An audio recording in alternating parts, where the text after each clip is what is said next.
Hello and welcome to the Amateur Austenite. My name is Frances Duncan. I am an author and the founder of the Jane Austen Society of New Zealand.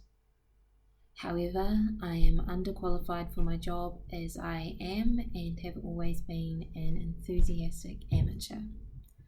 Today we are going to be discussing Chapter 20 of Pride and Prejudice by Jane Austen. Chapter 20 is the aftermath of the proposal from Mr. Collins. So in this, he does as he said he would and goes and talks to Elizabeth's parents. Well, Mrs. Bennet finds him and wants to know what happened.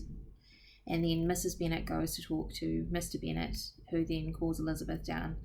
And this is one of the funniest pieces in the entire novel when Mrs. Bennet says that she'll have nothing to do with Elizabeth if Elizabeth won't marry Mr. Collins. And then Mr.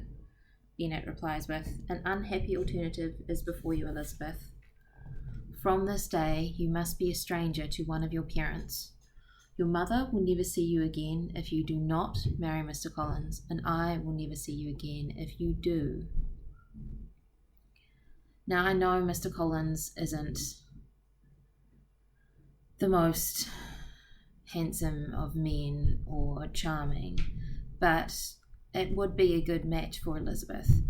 And this reading was the first time that I actually realised that she might be hasty telling him no. Yes, he asked in an awful way, and he's a bit of a repellent character, but he is a good option for a husband when she is 20 already and she isn't married, and there are obviously no eligible men in the neighbourhood. It's true that at the moment she thinks Jane is probably going to marry Bingley and she could live with them. But there is no guarantee that that's going to happen. I think it's a sad society where a woman might have to sacrifice her happiness and her life just to have enough money to live on. Though I suppose there are some people that would say having to work in this day and age is pretty much the same. That's soul destroying. I like to think that people can find happiness in their job, personally. Now, Charlotte Lucas turns up. And we know she's going to have quite an interest in this. It's possible at this point it's already in the back of her mind what she's going to do. And she manages to stay in the room and listen quietly to what goes on between Mr. Collins and Mrs. Bennet. And Mr. Collins becomes to be a little bit gracious, or tries to be a little bit gracious. He says, "Let us be forever silent on this point. Far be it from me to resent the behaviour of your daughter." Although he does say this in a voice that marks his displeasure. But he gives a good speech and he's trying to be his usual complimentary self and say all the right things. But he's a little bit miffed that Elizabeth didn't marry him, because he laid out good reasons as to why she should. But again, those are things that he should not say.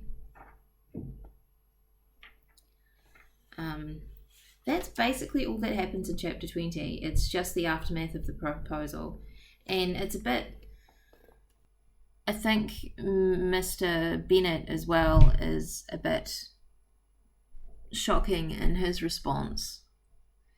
Yes, he doesn't want his favourite daughter to marry Mr. Collins, but he shouldn't be treating the whole thing as a joke, because the whole family's finances really does balance on the fact that Mr. Bennet is alive, and when he dies, they are going to be in much straitened circumstances, and will probably have to live with other family members. And he does have 5 daughters who are all unmarried. At the moment, as I said, things are looking good because it looks like Jane might marry Mr. Bingley, but there is no guarantee that that's going to happen, and we can only kind of hope. Of course, we know that she will eventually marry him, but there's going to be a bit of a dark patch where no one thinks that's going to happen anymore. And although Elizabeth is lovely, where is she going to meet a husband? It brings into question why the girls haven't had a season in London to try to find husbands. But as you know, Mr. Bennet hates London, and Mrs. Bennet probably couldn't be trusted in London. She'd be too excited, and she'd want to take all the girls who would misbehave, and they'd probably spend far too much money. I think London season was particularly expensive, so it's possible that the Bennets may not have been able to afford it, as they only made $2,000 a year, which is still a very good income for living in the country.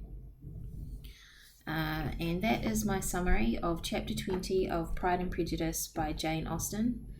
You have been listening to The Amateur Austenite. My name is Frances Duncan. You can find me at francesduncanwrites.com and on Twitter at Frances_Duncan. Thank you for listening, and I wish you happy reading.